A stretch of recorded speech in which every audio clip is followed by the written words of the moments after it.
What up, YouTube? It's your boy Low Budget Ryder with another video. Just wanted to do a quick video of some of the mods that I've done to my 2025 Cam-Spyder RT Sea to Sky. This is the satin Vegas white trim level with the mocha brown accents that you get in the seat stitching, as well as the trim panels and the front wheels. I've owned this bike for about 4 months now. I bought it back in July of this year when I traded in my 2015 Spyder ST Premium. I really felt it was time to upgrade to a larger Spyder riding platform, especially one that was going to give me more comfortability and a lot more storage. And I think I definitely accomplished that with this RT Sea to Sky.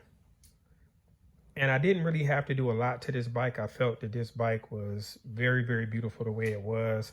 And I didn't want to do too much to take away from it like I did to my other Spyder.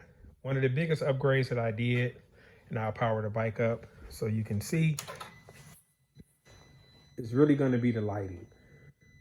I love the boot animation, especially on these new touch screens that they added. I think Can-Am really perfected this RT platform by adding that touch screen. So one of the first lighting mods that I did was I upgraded to the TricLED running board lights for the driver and passenger. I think with this Vegas white, it really just kind of pops, and it really reflects very, very well off of this particular color. I also went with the integrated LED lights for the front on the A-arms, also TricLED. And the majority of the lighting that I did to this bike came from Slingmods. I really like buying from Slingmods. I like the fact that not only can you get the product, but they also give you those very informative installation videos to kind of guide you through the process, especially for the do-it-yourselfers like me that are out there. I also added the LED lights to the mirror. Originally, these were TricLED lights from Slingmods. I ended up having to switch them out because after a while, the light on the left side developed this hyper flash error, and rather than spending $100+ again, I went with a different light. But I did use the wiring, the original wiring from the TricLED lights to install these lights. I felt that these were a great cost-effective alternative to what was originally there. I also added this center light from Amazon that basically mounts right in the center of the trim piece that goes right up front. It's pretty much, it just pops right in and it's plug and play. It plugs right into the accessory port that Can-Am gives you on this bike. I wired it directly into there along with the A-arm lights and the running board lights, and it fit perfectly. I love the accent lighting that you get with the limited and Sea to Sky trim level. I think it gives it a nice look. I also added this additional LED floodlight up front, also from Slingmods. I went with this one versus the daytime running light because I like the fact that you get the switch that you can install on the dashboard to turn it on and off. I don't always ride with it on, but if I'm on that super dark road, it does come in very handy to have that. In the back, I added the rear turn signal and LED brake light kit from TricLED. I also added the hyper flash module for the rear lights as well as the top trunk. I think that kind of gave it a little bit more lighting in the back. I like the hyper flash when you hit the brakes. The rear tail lights that I added here also have the integrated turn signal as well. When you activate it, just cut the edges on real quick so you can see it.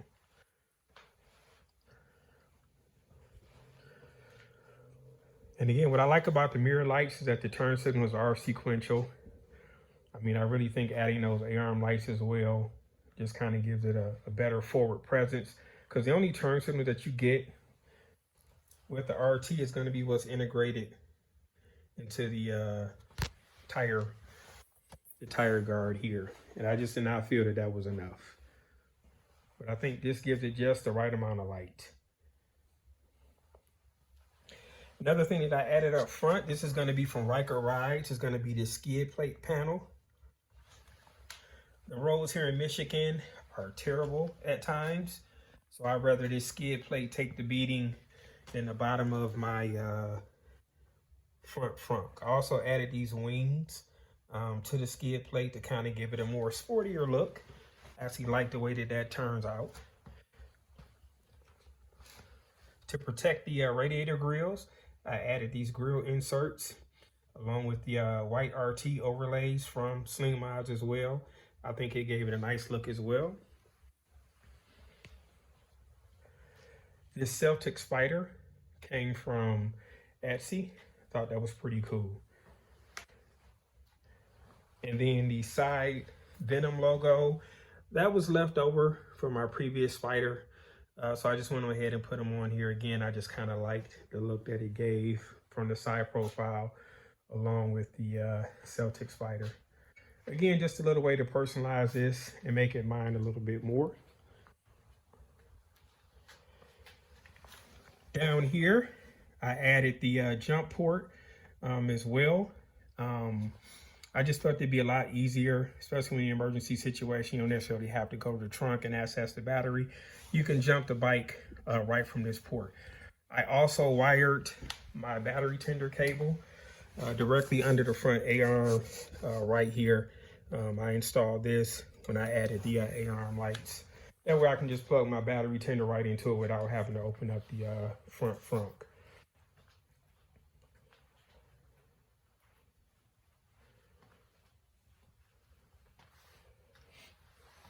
This key guard is going to be from my previous Spyder.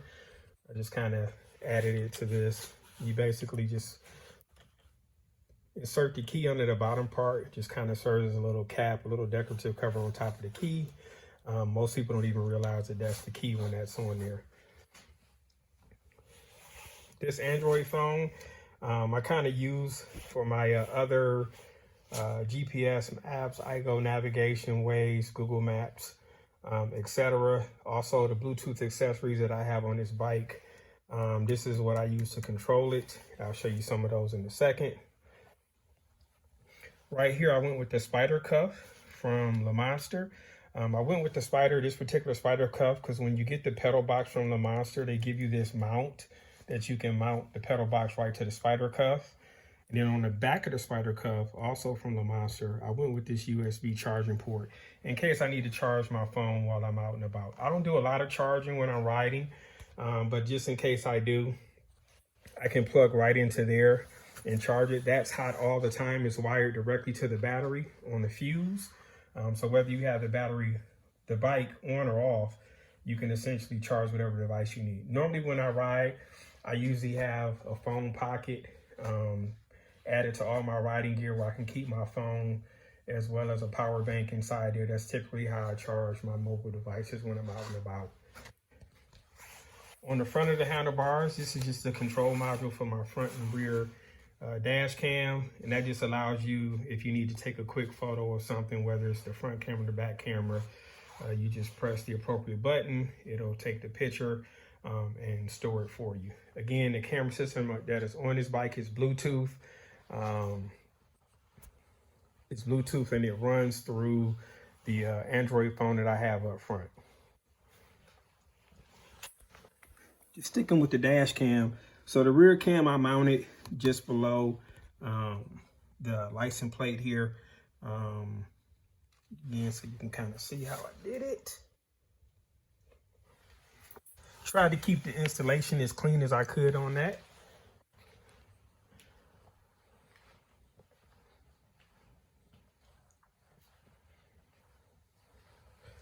And then that's going to be the front one right there. And again, there's plenty of videos on YouTube that'll show you how to install a dash cam on your bike if that's something you're interested in doing. I know in the 2025s, they kind of give you the rear backup camera, but I always like having that dash cam just in case something happens. You have a video a video reference where you can show if you got to make a police report for whatever reason.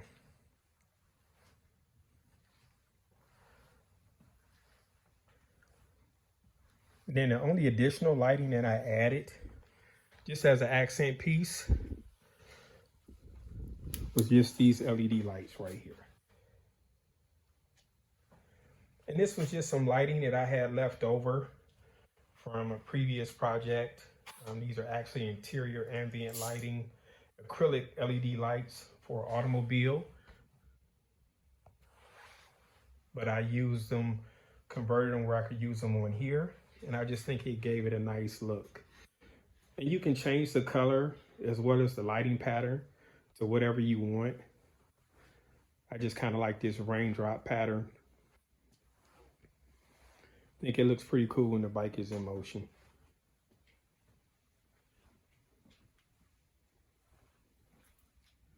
And these acrylic LEDs are super thin, so you can get them in pretty tight places. And I just think it just gives it a nice little look.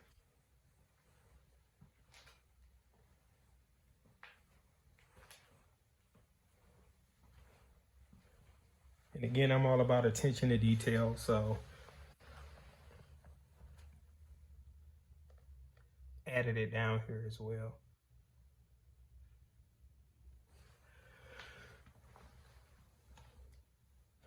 And again on the front lid, I added this bra just to kind of protect that from rock chips.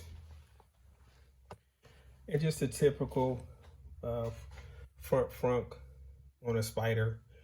They give you the nice liner. I did add a subwoofer.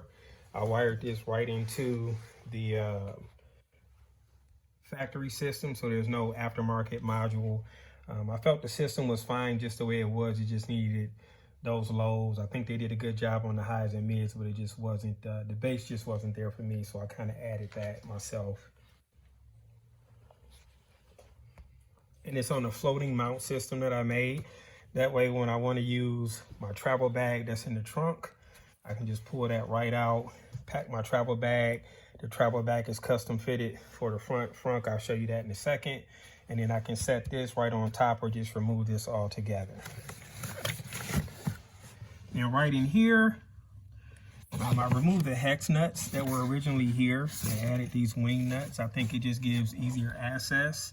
And then this was an additional relay fuse panel that I added in to add my additional accessories to, because you can only add so much to the accessory port that Can-Am gives you.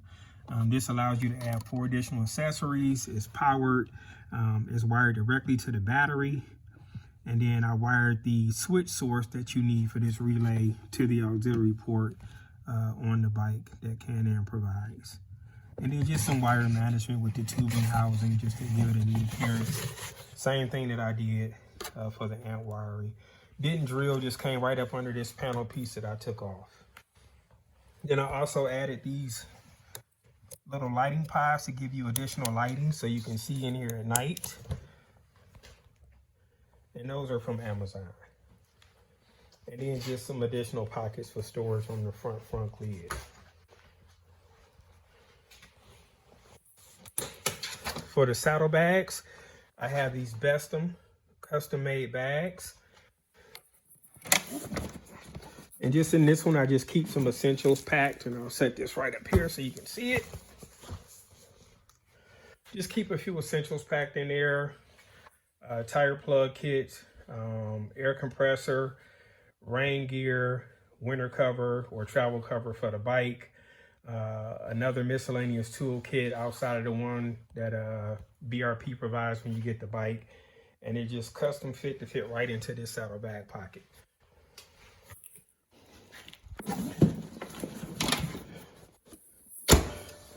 Just my cup holder. I don't necessarily like my cup holder mounted on the handlebars, my front handlebars, so I mount it back here. So if I want to take a drink, I can just reach back and grab it. I do keep a second one for my passenger if I do have one. I don't really do a lot of two-up riding, so I just keep the one for myself mounted on there. And again, this is the other saddlebag, and again, this is how that Bestum bag looks empty. I just kind of leave it in there in case I need it, but it just fits perfectly right in there. And I can still use the saddlebag.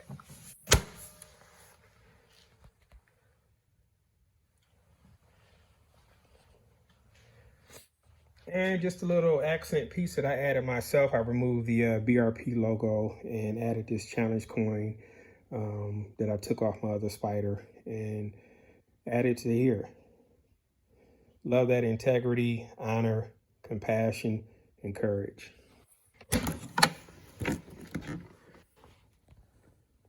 This is just my rear top trunk and just some additional storage pockets up here to keep things nice and neat, as well as one right here as well. And I got this one from Slingmods. This is leftover from my previous Spyder that I put here. And then this is the front bag that I was telling you about from Bestum. It just compresses nice and neat, and I just keep it right in here when it's not in use. And same as the front, I added these little pod lights just to give you additional lighting for when the bike is not powered on. And then I added this Bluetooth dongle. That syncs directly to the bike when the bike is powered on. It tricks the bike into thinking that I have a helmet synced to it so I can use the Apple CarPlay. I do keep an iPhone up front to take advantage of the Apple CarPlay.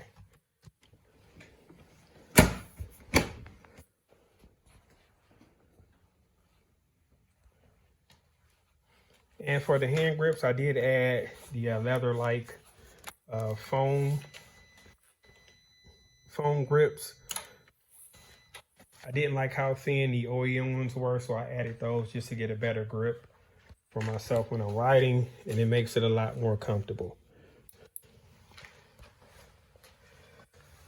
For the floorboards, I added the floorboard risers. I do like the floating OEM floorboards that it came with, but I just think aesthetically, appearance-wise, the risers looked a little bit better. I'm 5'11", so I'm not that short, but it just made it for a more comfortable riding position for me. That's why I added those. I did add the Akrapovic, butchered that, the Akrapovic exhaust to it. I think it gives the bike a very nice sound. Definitely an upgrade over the stock exhaust. People definitely hear me, and it's not too obnoxious where eventually after a long ride, just the droning sound just drives you crazy. I think it gives it just the right amount of sound to it. And I love the look. I love the carbon fiber.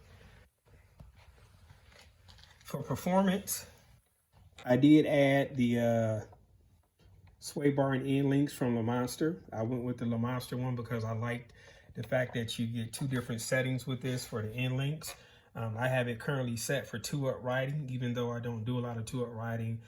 I just like the tighter suspension. You can move the end links to the forward setting to get a more sportier ride if that's your pleasure. Again, I have mine set for 2-up riding, but you can adjust those at any time. I didn't change out the shocks. I know a lot of people go with the Elka shocks. I like how the stock shocks are. Like I said, I think in this RT package, it's very, very nice. It's a very, very comfortable ride. A lot of people go with the sway bar upgrade because they say it makes the bike handle better in the turns. But once you get really used to riding one of these Spyders, I think the stock sway bar is pretty nice too. But I had the sway bar upgrade on my other bike, so I just put it on this as well.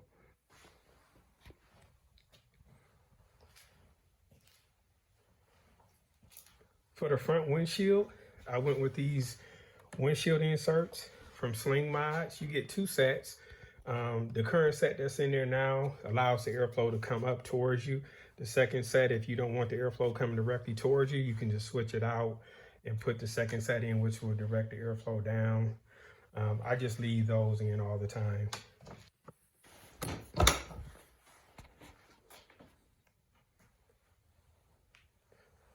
And again, this is my 2025 Spyder RT Sea to Sky. Just wanted to share a few of those mods with you. Again, I think this is a very, very beautiful bike. It's definitely a conversation piece when I'm out and about. I think life is about having the experience and definitely enjoy the ride. Well, that's all I got for you. Leave your comments, whether you like the Spyder, whether you don't like the Spyder. Talk about some of the mods you've done to yours. Feel free to leave them in the comments. Until the next time, stay safe and peace.